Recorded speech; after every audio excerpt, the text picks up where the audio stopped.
From the Columbia University Language Resource Center, this is Said and Done, the podcast about languages and the people who speak them.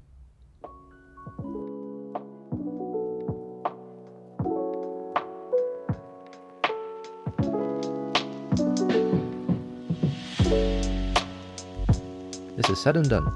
I'm Chris Kaiser, and joining me is Nelleke van Deusen-Scholl, who is the former director of the Yale Center for Language Study. In this conversation, we talk about heritage language learning, a topic on which she has published extensively and that I've wanted to explore in this podcast for a long time. We also discuss the transformative power of language learning in people's lives, from migrant farm workers in Florida to university students to any person who decides that they want to start a new language. The power of language learning is also the topic of her blog, Discover the World Through Language. Here's my conversation with Nelleke van Deusen-Scholl. Nelleke van Deusen-Scholl, thank you so much for joining me today. You are a sociolinguist who has published on heritage language issues, sociolinguistics, professional development, and language teacher training, and also Dutch. You are the recently retired director of the Yale Center for Language Study, and before that, the director of the Penn Language Center. Before that, you were at Berkeley in the Language Center as well.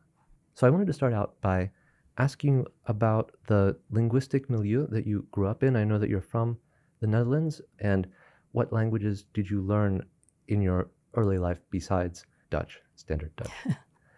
Thanks for having me, Chris. I grew up in a Dutch-speaking environment. My family was Dutch, of course, and my father worked in an English environment, so there was a lot of English spoken at home, and he also traveled a lot, and we had a lot of Afrikaans spoken around the house.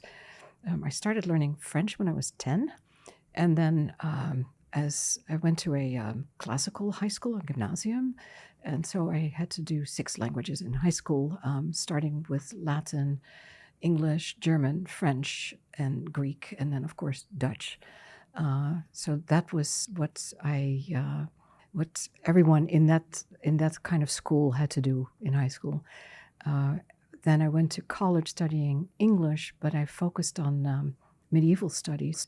So I then learned Old English, Middle English, and medieval Latin as part of my undergraduate studies in sort of English, philology, linguistics.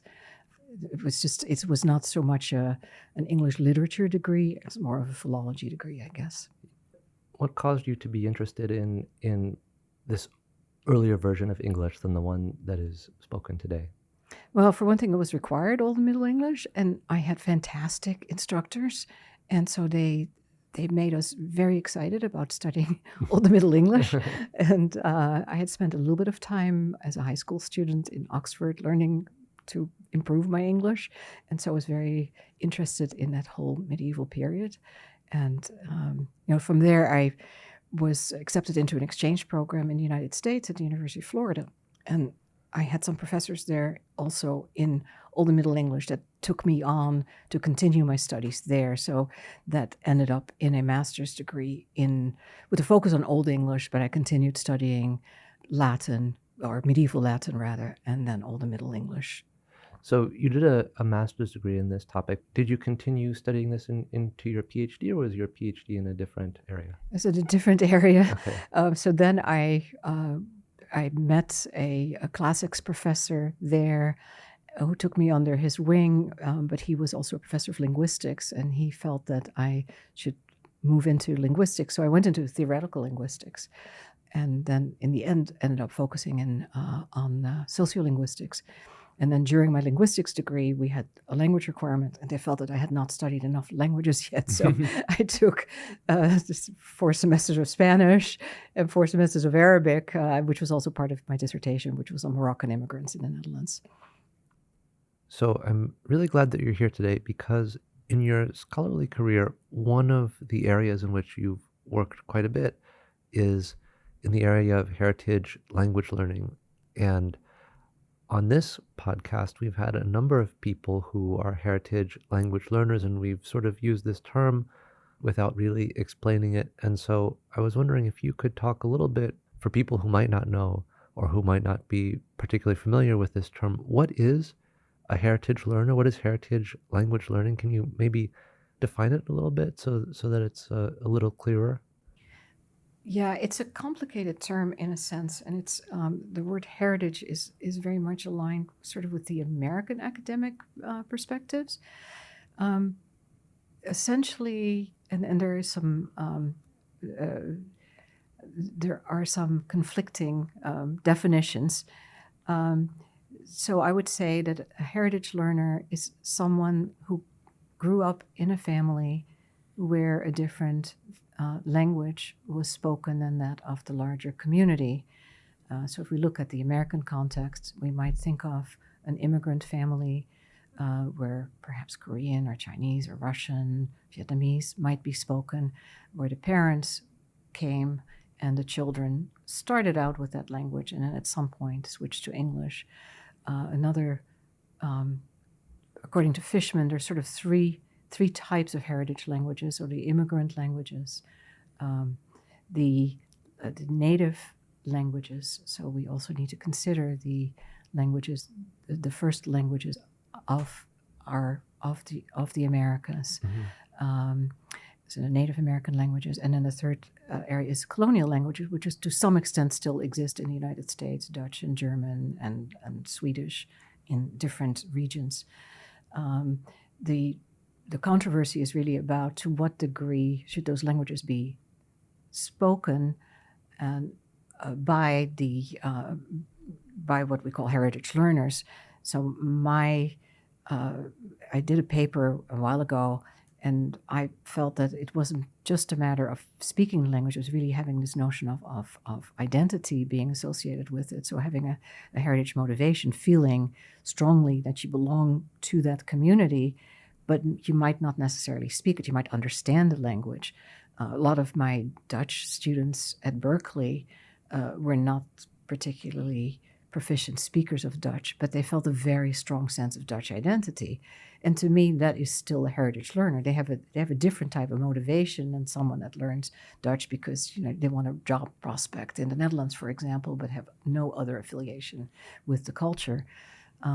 And so that's kind of loosely what the definition is. But since there's a lot of research being done on that, and it has changing or different perspectives in different contexts, Australia or Canada. The word heritage is not always accepted, or in Europe, for example. But that's kind of the broad definition.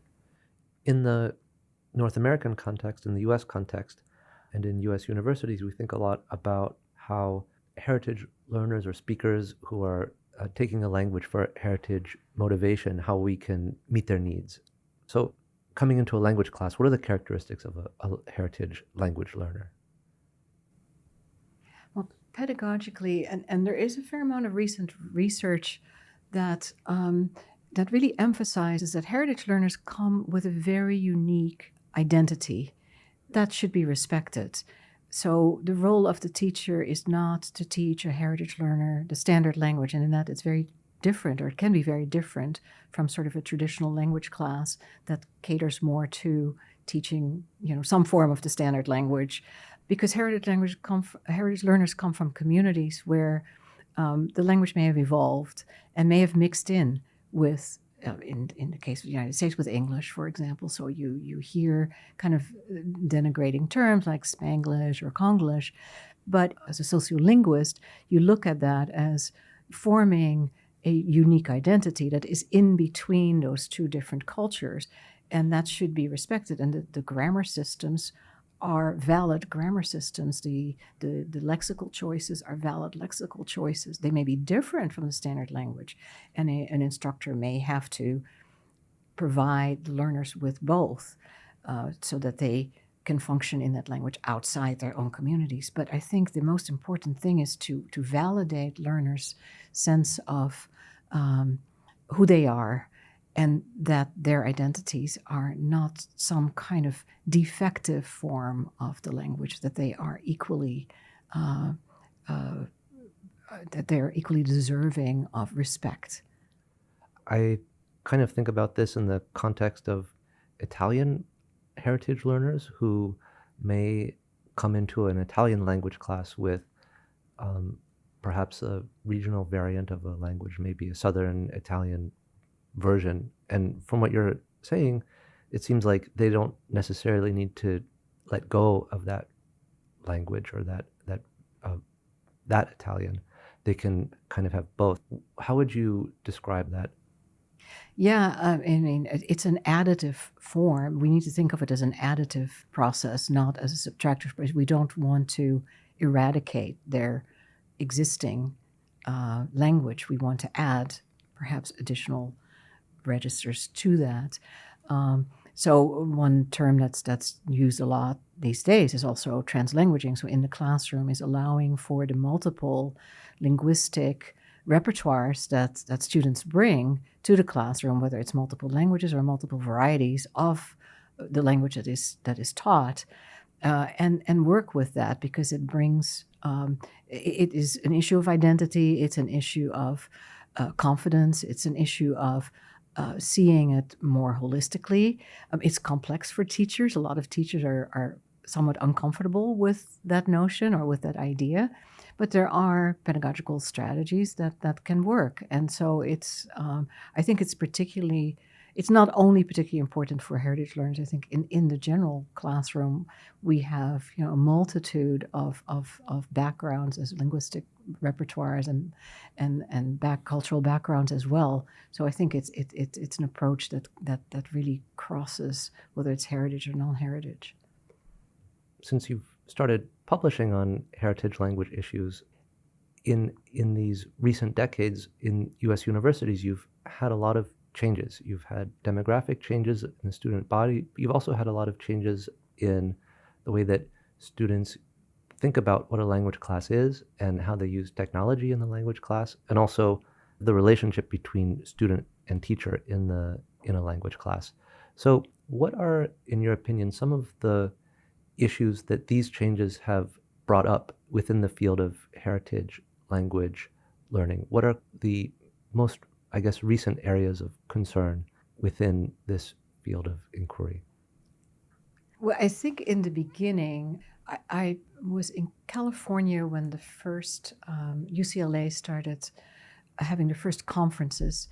And the challenges in the very beginning were even to have people understand what a heritage learner is and why it's important to maintain heritage languages, particularly in this country where the old model was one of, just we should all assimilate to English, and it's not really important to maintain a language, where parents were concerned that if their children learned their home language, so to speak, they would not be successful.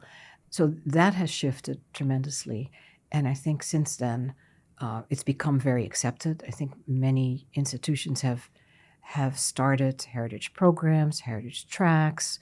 We're realizing what a multilingual country we are, and what a benefit that is. So I think that shift is a really important one. So no one needs to sort of prove anymore that having another language, coming in with another language, is something that one needs to be embarrassed or ashamed about. It's something that one should be proud of, and it adds to who you are as a person. It might provide benefits in your life and career in many different ways. So I think our curricula have begun to build on that. It certainly has changed quite a bit from the beginning. A lot of research has been done. In the beginning, much of the research was simply on mostly Spanish, and then some research was on Chinese. What has been very important more recently has been research on the least commonly taught languages, both immigrant languages, but also Native American languages, and seeing that as an important issue. Another shift along with that is also that we no longer think of language learning as foreign language learning. When I was at Yale, I did away with the word foreign in the language requirement, because really all the languages that we taught are languages that are also spoken in the US. So they're not foreign, they're part of our very complex linguistic cultural landscape. So I think those are some changes that I think have been really significant, if that answers the question. Yeah, it does. And it also makes me want to ask you another question. that's related, but perhaps a little bit broader, which is you were the director of the Center for Language Study at Yale, and before that, the director of the Penn Language Center. And so you've had not only the perspective of a researcher and a scholar, but also the perspective of somebody who's really thinking about languages at a university in a programmatic sense and the place of languages in the university. You know, I think that many of the things that you say about the value of heritage language learning can also be said, although perhaps with a different frame, about the value of language learning in general at a university. And so, you know, as you reflect back on this at a time when many universities are using one excuse or another to cut language programs, what would you say, in addition to what you said about heritage languages, which I think is a huge contribution that universities can make in terms of language learning, what would you say are some of the other reasons why you think that university students should study a language, and what can it do for them? I think the most important thing that students can learn from studying another language is not necessarily becoming proficient. If they're starting a language from scratch, you know, research shows most university students are not going to get much beyond the intermediate high level. That's kind of the benchmark after about 4 or 5 semesters or so. But I don't think that should be our goal. I think we want to go back, and we always keep going back to the 2007 MLA report. We want to get students that are able to have a perspective on themselves and on the world that is different than the one that you get just from being a monolingual. Being able to position yourself and being able to understand the world through a different worldview, I think is what we can provide our students with. And to me, that is one of the most important aspects of learning another language. Kramsch calls what we acquire, you know, the symbolic competence. And so I think gaining that is what we would like our students to have. I've heard that term before, but I'm not sure I've fully grasped the meaning of it.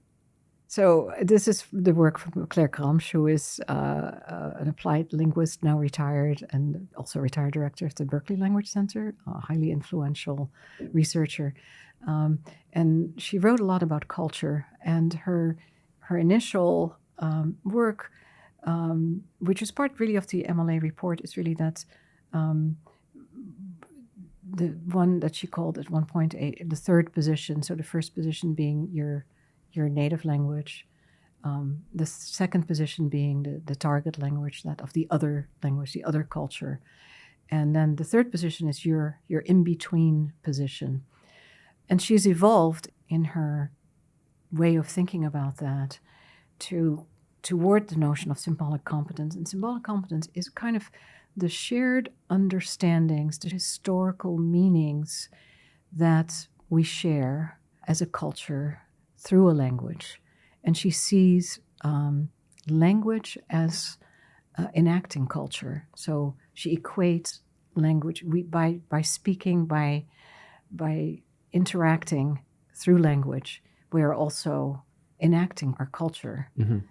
And so symbolic competence is that shared understanding that we have as speakers of a language. And so when we learn another language, that is a goal that we have to start gaining those deeper understandings, those deeper meanings. It can be as simple as historical references that speakers of a language have, that they refer to without even being aware of the fact that they have these shared understandings. So if I can give an example from Dutch, and both historical as well as just a very contemporary understanding, the Dutch have had a long history of wars with Spain, going back to the 16th century, the 80 Years' War. We also have a long history of soccer rivalries with Spain. And so there will be a lot of comments that are made that are completely, they don't seem to make sense. When you talk about soccer, whether you want to talk about the 16th century, for example. But for any speaker of Dutch, it is a completely normal connection that is made. For a learner, this makes no sense whatsoever. But that's part of that shared understanding that speakers have, and we do this constantly on all levels. We think about English as well. We refer to issues. We refer to even simple. Again, another simple example is we make a lot of metaphorical allusions in our speech to, particularly in American English, to various sports. You hit it out at a ballpark. You name it. You go on and so forth. For people that don't share our culture, these references don't make sense, but as a shared understanding, it does. And that's part of what a learner has to do. So it's not just about the grammar and the vocabulary and the culture as textbooks show it, the buildings, the paintings, the books, but it's really these deeper shared meanings that we have. You and I have known each other for a long time because I was the graduate fellow at the Yale Center for Language Study back in 2015, 2016. And I also took your class. And back then we had a conversation, and you told me once that you had done some work in Florida, sort of outside of the traditional career trajectory of academia and linguistics, that you had worked with migrants in Florida, that you found very important some of the ideas of Paulo Freire in terms of critical pedagogy and the what learning and maybe language learning specifically might be able to do for some people. And so I wonder if you could talk a little bit about that experience, that sort of non-traditional experience that you had in Florida. Sure, happy to. For personal reasons, after I finished my PhD, I could not immediately go on the job market. And so I stayed in Florida, and I volunteered at a community college that served migrant workers. They had an English as a second language program that had not done a lot. And so they asked me to kind of create a curriculum, to begin hiring people to teach. But it was a very practical program. So we literally had to go into the fields. There was like a sugarcane plantation field where we would go and help the workers that were there. Many of them needed to learn English. And most of them were either Mexican migrant workers or Haitian migrant workers speaking Haitian Creole.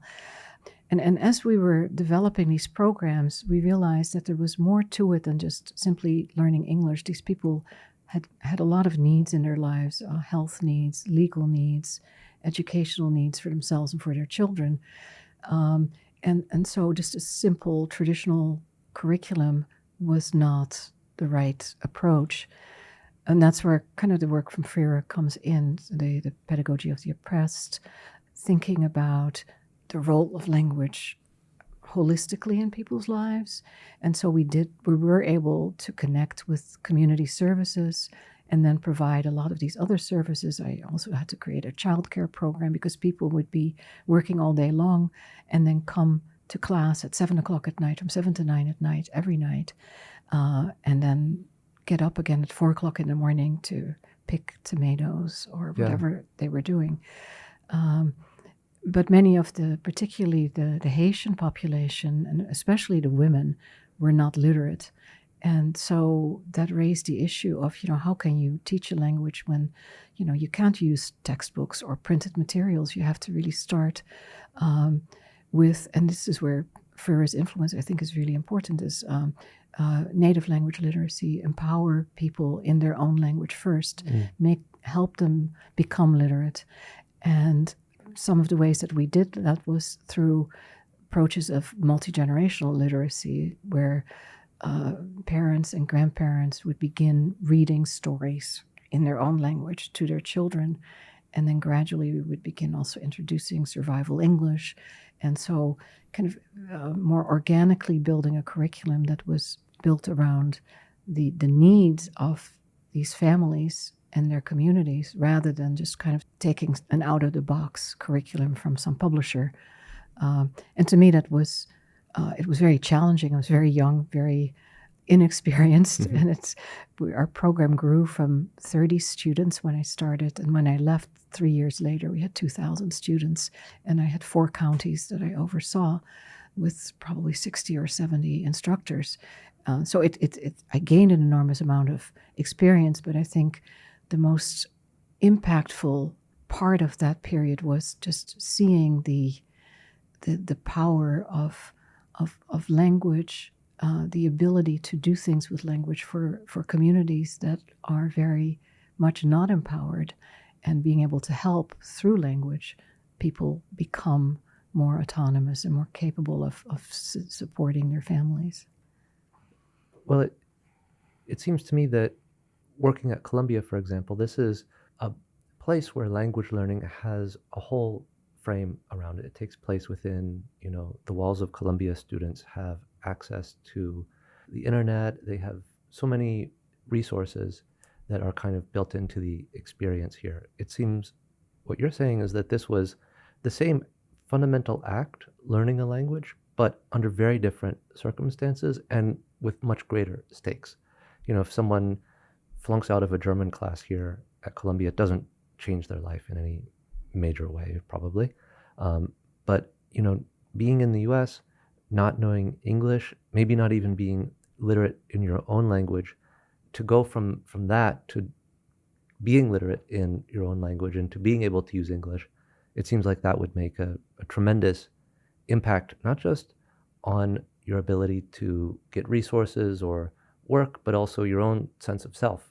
So would you say that working with this population, the process of language learning had an effect also on their own self-image, their own identity in some way? Yeah, I think a lot of people had not thought about even becoming fluent in English. They were so busy, they were so focused on their work, so exhausted from their work. And this was a time where there was a state mandate to support immigrants with their language learning process. And as you say, it's very influential for their jobs. One program we had was dedicated to getting a driver's license. They had to be able to read the manual for a driver's license and answer questions, or anything that has to do with immigration, be able to answer those kind of questions. So we had to, so that sense of being able to accomplish those milestones in people's lives, yes, I think that's, and yeah, it does make me reflect on the work that I ended up doing later. I think there are some implications for, what you're saying, that the kind of language learning that our students are doing in Ivy League institutions is very much a kind of a walled-in experience. They're doing it within the confines of the institution, and yet some of the more recent pedagogies, and you've been part of that, and Columbia has also been working on that, has been to kind of expose students to the larger communities surrounding them and engaging with those communities and bringing something back to those communities. So yeah. I think that is really, you're seeing language, the authentic use of language in the real world is really important for our students, so that they're not just learning from, a textbook that has an idealized version of what that language is about, but that they see that language plays a role with real people in the real communities. And I think our task as teachers is to make that happen. Well, I think that this really shows the tremendous effect that language learning can have in somebody's life. And, this is something that you've looked at in so many different ways over the course of your career, and it's something that you're continuing to look at. One of the projects that you've worked on after you've retired from the Yale CLS is that you're writing a blog called Discover the World Through Language. And I was wondering if you could talk a little bit about that and maybe some of the issues that you're bringing up in that blog and that you might want to talk about in the future. Yeah, sure. So I started it during COVID when I was at home. And then I've been in the process of now in my retirement, I've moved to France. So I've been in the process of relearning French, which I learned a long time ago and then forgot most of it. So I started a blog to kind of share the challenges of relearning a language after many, many decades, and to think through, what you have to do, the strategies and the challenges, the issues that came up. And so I had put together the blog and put a few posts up there. And then I let it go for a little while. And now I'm retired. I thought, well, I think there is a need for sharing information in an accessible and conversational way with the larger world about all kinds of issues that people may have heard about. There is research about it. And so I started writing some posts. Some of them are just about helping people think about language learning. For example, vocabulary learning. It's not that simple. It's not just memorizing words. It's actually using them in meaningful context many, many times over and over again and becoming conscious of these meanings. I'm planning to write about it's never too late to learn another language. Language learning is good for your brain. So these are all kinds of topics that people have heard about kind of anecdotally, but they haven't read the research. And I am hoping that what I can do through a short blog post is kind of discuss those issues in a friendly and accessible way that makes people, I hope, learn a little bit about the whole process of language learning. For anybody who's interested, how can they find this blog? It's called discovertheworldthroughlanguage.org. So it's very simple, one word basically. And so if they want to take a look at it, I'd be happy to get feedback. Great. Well, Nelleke, thank you so much for joining me today. I really appreciated this conversation. Thanks for having me, Chris.